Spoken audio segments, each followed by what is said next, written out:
সুন্দৰভাৱে নিৰ্বাচনী প্ৰচাৰ চলিছে আৰু যলৈকে যোৱা হৈছে ক'লেই আবাল বৃদ্ধ বনিতা বয়োজ্যেষ্ঠ ব্যক্তিসকল যুৱ বন্ধুসকল সকলো ওলাই আহি আগন্তুক দিনত হিমন্ত বিশ্ব শৰ্মা ডাঙৰীয়াৰ নেতৃত্বত আমাৰ ভাৰতীয় জনতা পাৰ্টি অসম গণ পৰিষদ BPF-ৰ মিত্ৰজোঁটৰ চৰকাৰক পুনৰ অধিষ্ঠিত কৰি বিকাশৰ এখন অসম নিৰ্মাণ কৰাৰ ক্ষেত্ৰত সকলোৱে আশীৰ্বাদ দিছে।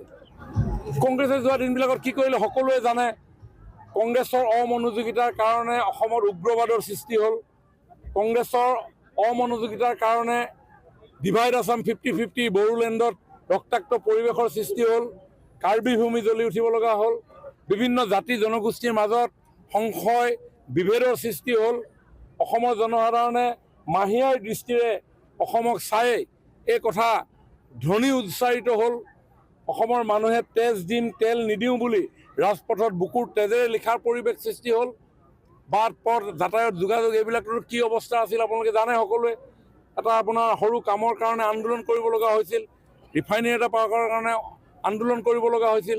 গতিকে কংগ্ৰেছৰ এই যি উন্নয়ন আছিল যোৱা দিনবিলাকত সম্পূৰ্ণ ৰূপত অসমৰ জনসাধাৰণক বিভ্ৰান্তগ্ৰস্ত প্ৰদৰ্শন কৰা এটা পৰিৱেশ আছিল।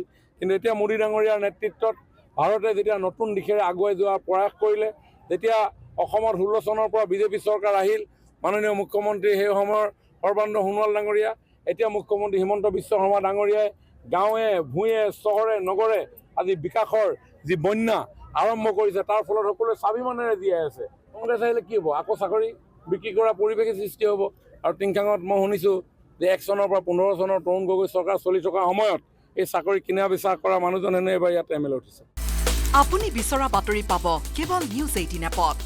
নিউজ 18 এপ ডাউনলোড কৰিবলৈ স্কেন কৰক এই QR কোড। গুগল প্লে ষ্টৰতো পাব এই নিউজ 18 এপ।